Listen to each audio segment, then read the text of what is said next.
across some of my core areas of research, my goal is really to shed light on the multidimensional nature of social and group identities, and also highlight the sometimes counterintuitive and more complex effects that emerge from motivational and ideological aspects of group and social identity. I also have a particular interest in factors that promote or undermine positive intergroup relations within the context of religion, in large part because we see a lot of religious conflict in the world, and I think much of this conflict really seems to stem from the perception of disparate and seemingly incompatible systems of values, beliefs, and worldviews. So the research I'll be talking about today is based on costly signaling theory, which is an idea from evolutionary biology that traits that are costly to possess can also serve as indicators of reproductive fitness. So I'm guessing that many of you in this room are already familiar with this term. In fact, I'm guessing also that many of you have a greater depth of knowledge about evolutionary biology and costly signaling theory than I do. But for those of you for whom this term is relatively new, the classic example of costly signaling theory is that of, or a classic example is that of the male peacock. So research has shown that the male peacocks who have more elaborate ornamentation, more plumage, larger and brighter eye spots on their feathers are the ones who are most likely to find a healthy mate. And the reasoning is that these particular physical traits actually serve as a signal or a way to communicate genetic superiority of the peacocks that possess them.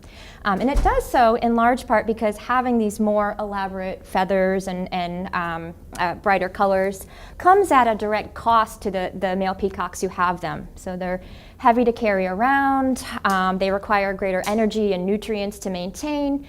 And furthermore, the brighter colors and greater visibility of these tail feathers make the peacocks who have them much more vulnerable to potential predators. So only those individual peacocks who possess these characteristics can actually survive only those who possess these characteristics and still manage to survive will have done so because they have they're fastest, they're maybe the smartest, they're the quickest to adapt, and they're the healthiest. And so one additional point that I want to make is that in this particular context, the costly signals are perceived as genuine precisely because they do carry a cost to the self and because they are difficult, if not impossible, to fake. So if you're wondering how this ties into religion, there's been some work in the area of religious costly signaling where we define this as religious behaviors or practices that are costly to the person who is performing them and that they require considerable time, effort, self-discipline, resources. But precisely because they are costly to the self, signal a person's genuine commitment to their religious faith or religious group. So some examples of religious costly signaling include donating a considerable portion of one's salary to a faith-based charity, adhering to strict religious dietary guidelines, and even religious scarification. And again, these signals are interpreted as being genuine indicators of one's commitment to one's religious faith because few people who weren't deeply committed to their faith would be motivated to perform them given the cost to the self. So there's been some research to suggest that religious costly signaling is correlated with greater cooperation and trust within a religious group. And this makes sense in that behaviors that signal commitment to one's own religious group should also communicate shared values and a more pro-social positive attitude towards the group, which should then increase feelings of trust. But what my colleagues and I were particularly interested in was how costly signaling by a member of a religious outgroup member might influence perceptions of trust. So we started with two somewhat competing hypotheses. On one hand, to the extent that a religious outgroup is viewed as being a threat to one's values or even one's safety, behaviors that signal a stronger devotion to that religious outgroup should undermine how trustworthy these individuals are perceived as being. It's also possible, however, that costly signals performed by a member of a religious outgroup might actually signal or lead to perceptions of greater trustworthiness, even across these religious group lines, because they might communicate increased self-regulatory abilities, more general sort of set of positive character traits, or just the general importance of religion in one's life, regardless of differences in the content of those beliefs. So we designed a series of studies. In the first, we administered an online survey to Arizona State University students who self-identified as being Christian, and they were predominantly Catholic and Protestant. And so we asked them to view what was ostensibly a social media profile of a stranger, or what I'll refer to moving forward as a target person or a target individual. And we randomly assigned participants to receive slightly different information about the target individuals, or about the target individual. So our first IV was whether or not, within the context of this social media profile, the individual stated that they were a Christian and therefore a member of our participants' religious in-group, or whether they were a Muslim and therefore a member of a religious out-group. Our second independent variable was whether or not the target said in the profile that they engaged in religious costly signaling. And in this study, we looked at the specific religious costly signaling behavior of donating a considerable portion of one's salary to a faith-based charity. And then the dependent measure that we used was a self-report measure of perceived trust or trustworthiness. So we based this on a trust scale developed by Mayer and colleagues, and we just had 6 items. We asked participants the extent to which they felt that or based on their initial impressions, thought that the person in the profile was someone who had integrity, could be trusted, was benevolent. And also we added a couple of sort of pseudo-behavioral questions, like, if you were, to what extent would you trust this individual with a sensitive secret? Or if you were to lend this individual money, how likely is it that you think you would get the money back?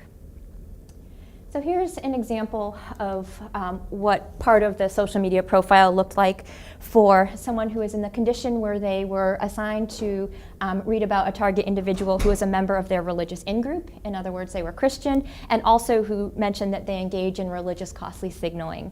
So my name is Joe, I'm majoring in biology, I enjoy rock climbing and going to the movies. I am a Christian and I donate 10% of my yearly income to Christian charities. And then here is an example from the condition where participants were led to believe that this individual was a member of a religious outgroup, and also one who engaged in religious costly signaling. So the same information, except I am Muslim, I donate 10% of my yearly income to Muslim charities. And so what we found was, when viewing the social media profile of a fellow Christian, participants rated the target individual who said that they engaged in religious costly signaling by donating money to a religious charity were perceived as being significantly more trustworthy than those who did not. And as I mentioned before, what we were primarily interested in is what would happen when we looked sort of across religious group lines and how costly signaling might influence perceptions of trust of a religious outgroup member. And what we found was the exact same pattern. So in other words, regardless of whether or not they were viewing the profile of a Christian or a Muslim, learning that this individual engaged in religious costly signaling and therefore was highly devoted to their particular religious faith, I shouldn't say highly, was devoted to a particular religious faith, seemed to promote greater perceptions of trust, regardless of whether it was participants' own group or a different group. And so we were somewhat encouraged by these findings because they shed light on a potentially more positive sort of intergroup phenomenon within the context of religion. But we also recognized the importance of seeking to replicate this.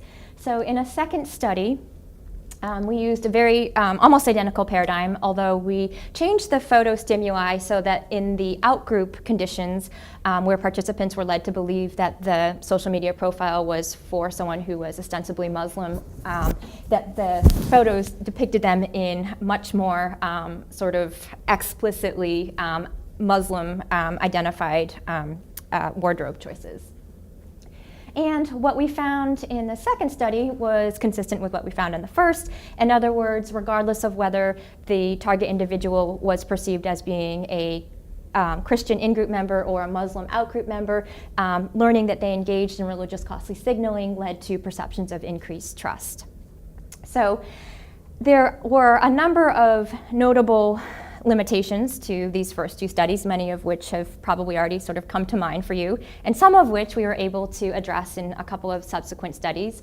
So first, we recognize the importance of looking at a different form of religious costly signaling, in particular one that would be less inherently pro-social. So one could argue that donating to a religious charity leads to increased perceptions of trust, not because it has anything to do with the sort of religious aspect of the charity, but rather donating money to any sort of charity signals sort of benevolence, generosity, and a more pro-social orientation towards other individuals.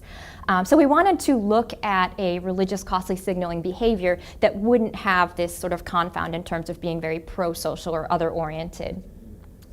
The second sort of limitation that we wanted to address was that in the social media profile that we used, the target indicated that their major was biology, and so there is this clear communication that the person in this social media profile is a fellow college student. We didn't mention anything about whether or not they were at ASU, but it's clearly a college student. And so one possibility, and in fact I think that I was pretty convinced at this point that this might be the case, was that it's really the college identity, the college student identity that is a salient aspect of participants' identity, or was the salient aspect of participants' identity as they were taking the study, and really the religiosity that we were trying to manipulate just wasn't sort of factoring into their evaluations interpersonally of the individual. And then finally, we wanted to move to a paradigm that didn't rely on photostimuli to rule out the possibility that idiosyncratic characteristics of the photos that we choose were somehow contributing to the effects that we were finding. So in a third study, we had participants read a brief story about a software engineer who is either Catholic or Muslim, so manipulated between participants, who either did or did not engage in religious costly signaling by adhering to strict religious dietary guidelines. So in the Catholic condition, participants read about a hypothetical individual named John who did or did not refrain from eating meat on a Friday during Lent. And this is in fact what prompted us to move from identifying the in-group target as from being a Christian more broadly to being Catholic more specifically. And then in the Muslim out-group condition, participants read about a fictitious hypothetical individual named Samir, who was a software engineer who either did or did not adhere to halal dietary laws.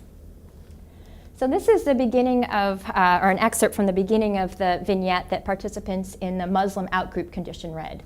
So last Friday, Samir was invited to celebrate a coworker's birthday at an upscale steakhouse. Friday was a very busy day. Samir was so busy with projects and meetings that he was unable to have breakfast or lunch. And then I'm going to show you three different versions of the vignette to which participants in this Muslim out-group condition were assigned that dealt with our manipulation of costly signaling. So in the costly signaling condition, participants read that Samir, or John if they were in the Catholic in-group condition, but here it's Samir, adheres to halal dietary laws. So when he arrived at the restaurant, he realized the food was not halal. Many Muslims choose to follow halal dietary laws. Samir does follow halal dietary laws. Therefore, when the waitress arrived, he stated that he could not order any food. We added in this study a second condition that we refer to as the anti-costly signaling condition. In other words, we added a condition, we decided to refer to this condition as anti-costly signaling. As you'll see in just a second, we added a third sort of control condition. But we refer to this as the anti-costly signaling condition because participants read in the context of this vignette explicitly that some people of the Muslim faith do in fact adhere to halal dietary laws, but Samir is not one of them. So sort of he has the option to, or has the choice to sort of show his religious devotion or express and experience his religious identity in a certain way, but he actively chooses not to. So participants in this condition read, many Muslims choose to follow halal dietary laws. Samir does not follow halal dietary laws, so when the waitress arrived, he ordered a steak. And then in the third no information condition, which we added for this study, participants received no information about halal or Lenten dietary laws in the in-group condition, and thus there was no context for perceiving Samir or John as someone who did or did not engage in religious costly signaling. Okay. So what we found was that, again, sort of across both the Christian in-group and Muslim out-group conditions, a similar pattern of findings emerged, such that when participants read that Samir or John actively chose not to order food at the steakhouse due to the fact that they engage in religious costly signaling, they were perceived as being significantly more trustworthy than when John or Samir either did not engage in religious costly signaling or when no information was given. So in the final study that I want to mention today, we decided to kind of switch things around by telling participants about an individual who is either high or low in trustworthiness, and then asking them how likely it was that this person does or does not engage in religious costly signaling. So kind of trying to sort of flip things around. So for this study, we adopted a paradigm from Will Gervais and colleagues that draws on the conjunction fallacy. And again, I'm assuming that many of you, or most of you, are familiar with this term, but for those who aren't, just as a quick refresher, the conjunction fallacy describes the tendency to mistakenly perceive the combined probability of two independent outcomes as being higher than the probability of just one of those outcomes happening alone. And this represents an error in thinking because statistically, the likelihood or the probability of two independent, unrelated events will always be equal to or less than the probability of either one of those outcomes happening alone, but never greater. And the conjunction fallacy, from a social psychological standpoint, is particularly interesting because it is believed to sort of result from the fact that we don't walk around with sort of statistical calculators in our heads as we navigate all of the interactions in our daily lives, but rather we take cognitive shortcuts and rely on our existing schemas and stereotypes. And so the conjunction fallacy is sometimes used by experimental psychologists as a way of getting at or measuring existing cognitive associations. So, sorry, this is just to that last point. So we had college students come into, actually, I think this was online as well, but we had them read about a fictitious character who we named Mr. R. This was borrowing from the paradigm of Gervais and colleagues. We had participants read about a fictitious person named Mr. R, who was an adult, and just sort of read a sort of list of events in a sort of random day in the life of this individual. And we manipulated in the vignette whether or not Mr. R was seemingly very highly trustworthy or someone who would be perceived as being low in trustworthiness. So in the high trust condition, participants read that Mr. R, was on his way to work and accidentally backed his car into a parked van.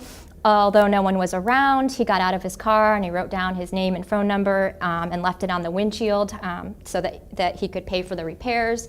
Later, he was walking outside and he saw a wallet on the sidewalk. He picked it up, returned the wallet to the owner based on the address in it, and returned the wallet with all of its contents intact.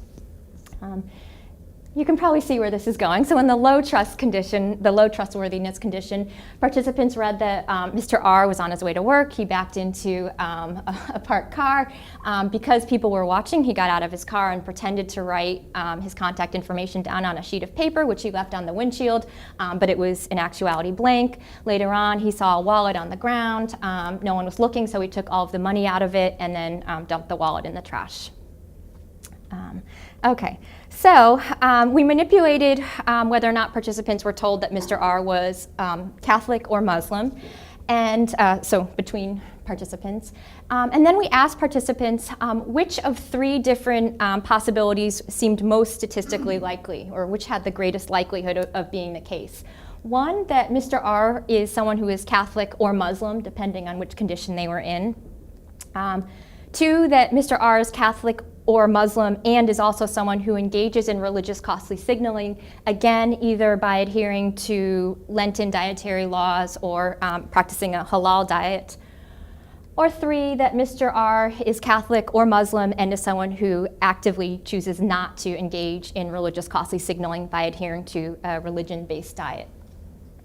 So to kind of orient you to the graph here, or the table here, what I want to highlight is that, so we have the high and low and high trust conditions for the Catholic and Muslim participants who read that Mr. R was Catholic or Muslim.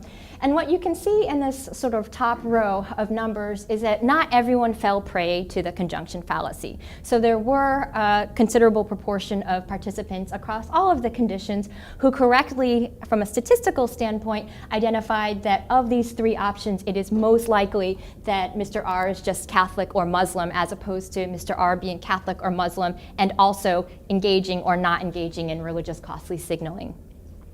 But among those participants who did sort of show evidence of the conjunction fallacy, they did so in a way that was consistent with an existing sort of schema that people who engage in religious costly signaling are highly trustworthy, and those who explicitly choose not to are relatively low in trustworthiness. So you can see that this box represents the people who made one of the 2, made the conjunction error by mistakenly perceiving that 2 outcomes were significantly greater in likelihood than just a single one. And here you have the participants who are in the high trust condition, and you see that we have 55 and 68 relative to 5 and 7 in terms of participants who are making the conjunction error in that particular direction. And then the reverse occurred for participants who read that Mr. R was really low in trustworthiness. So we're seeing significantly larger numbers of participants who felt that that it was most likely that Mr. R was a Catholic or Muslim who did not costly signal when they read about Mr. R being really low in trustworthiness.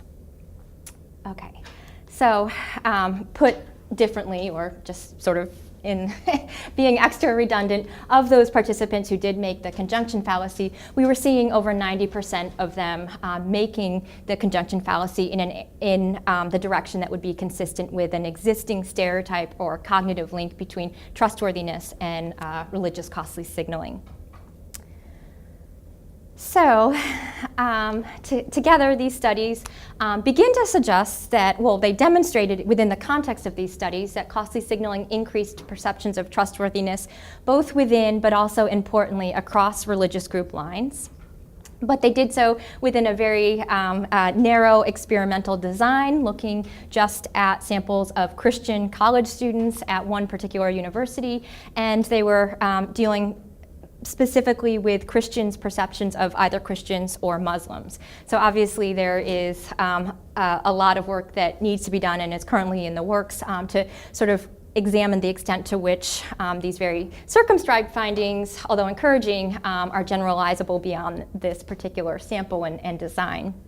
And that kind of leads me to sort of the couple of slides and notes that I want to end on.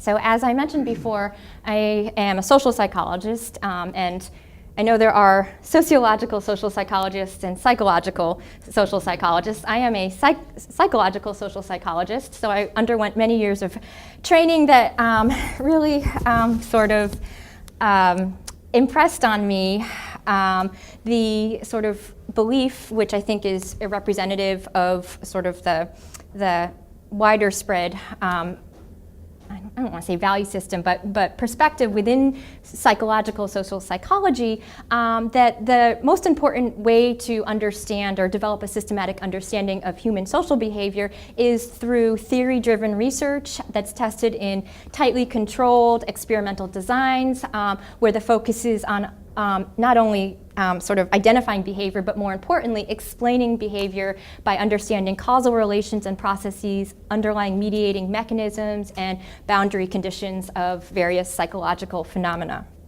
And as a field, I think this has led to sort of a perception and a much more narrow focus on laboratory research as being sort of the hallmark or the most important methodology to employ to get at sort of the true heart of social behavior.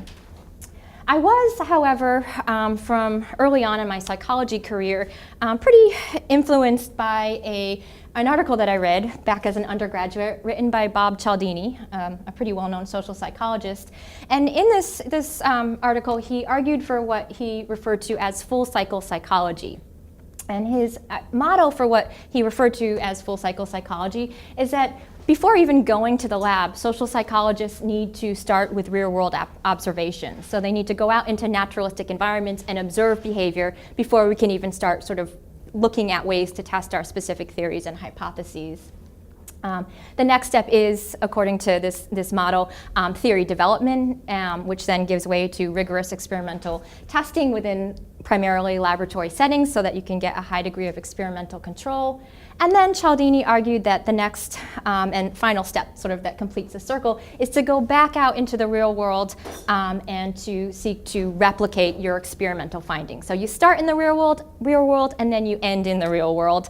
But interestingly, there's kind of a black and white, or what ends up being perceived as a black and white sort of barrier, distinction between real world and lab. And I should mention that that Cialdini, in sort of proposing this sort of model for how experimental social psychologists should sort of approach their work, is not so much in terms of a distinction between basic and applied science, but rather, I like this phrase that he used, using sort of, or trying to adopt a perspective of ecologically valid basic research. So I like this, and this is something that I've sort of been motivated by throughout my entire career up to this point. But I'm also at a point where I'm starting to begin to look beyond sort of the experiment and beyond the lab. And I'm not, I'm certainly not a pioneer in this. A lot of other colleagues and people are doing this. But it's a little bit of a scary leap because there's almost a security in terms of thinking about theory-driven approaches and thinking about sort of experimental research. And I would argue, and I'm beginning to sort of move simultaneously in a couple of different directions, but I'm now a little bit more motivated by the question of what can we learn from more data-driven approaches. So theory-driven approaches are great, but can we simultaneously be taking a more data-driven approach without without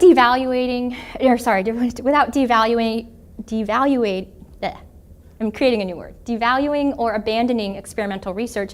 Can we also harness insights from across a much broader range of disciplines and techniques, even when it comes at the cost of sort of theory and explanation and moves towards sort of data-driven procedures and the goal of prediction? What insights can we gain? And can we gain insights that do map a little bit more closely onto the real world without having to make the shift from real-world observations to the lab back to real-world replications? So I'm interested in the insights that we can gain from social media data in particular, but also big data maybe in the form of contributions to nonprofit organizations or consumer behavior or consumer practices. And how can we use that data and analyze it as social scientists to better understand how identity is experienced, communicated to others, and also interpreted? And sort of my point where I am now in my research is really seeking to build some interdisciplinary collaborations that really seek to bridge social and data sciences in particular, building on techniques from applied computing, including machine learning and network analysis, and also utilizing big data in addition to lab data. So just sort of one direction, and it's a really new area to me. I'm working in collaboration with an applied computing colleague on something looking at cyberbullying, and so something completely different from the religion and more group identity work. But it is kind of an eye-opening experience in that I think that we can benefit from sort of thinking outside of the lab or outside of the experiment in a lot of different ways, and I would certainly welcome any feedback that you have or suggestions that you have. I think conferences like these with such an interdisciplinary representation are just incredibly productive and helpful. So that's it.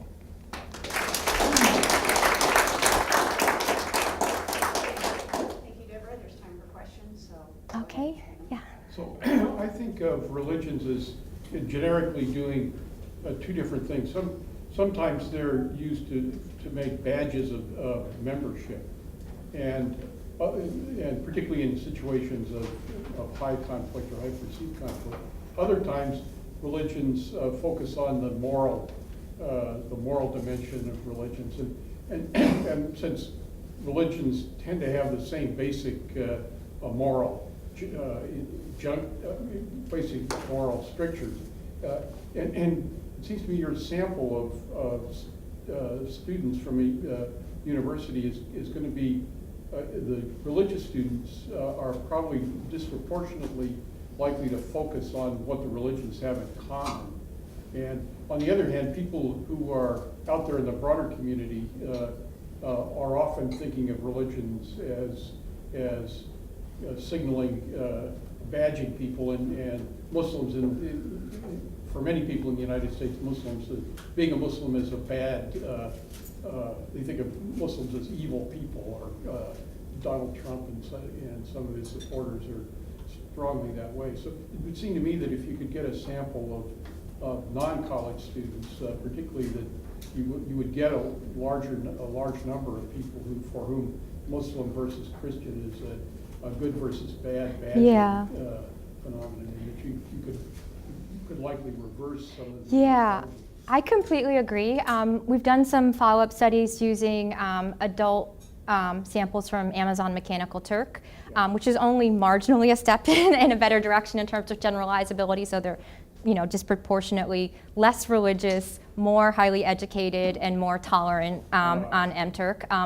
So it is sort of, and notably, it is it's a significant but still a smaller effect size. So I do think you're onto something, and I definitely I do think there is a very benign sort of context that we created for learning about and reading about and just learning of the specific religious behaviors. And the specific behaviors that we looked at for costly signaling were either pro-social or at least neutral, but there certainly weren't any that were antisocial. And we know that antisocial behavior is very costly to the self, and so is also a very powerful way of communicating devotion to a religious group or any type of group. So I think that we found an encouraging sort of little pocket of findings, but it's certainly not a complete picture.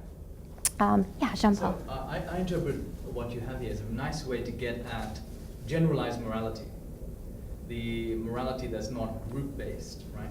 So you can imagine that the more I signal commitment to my religious traditions, the more I may have some in-group altruism but out-group spite.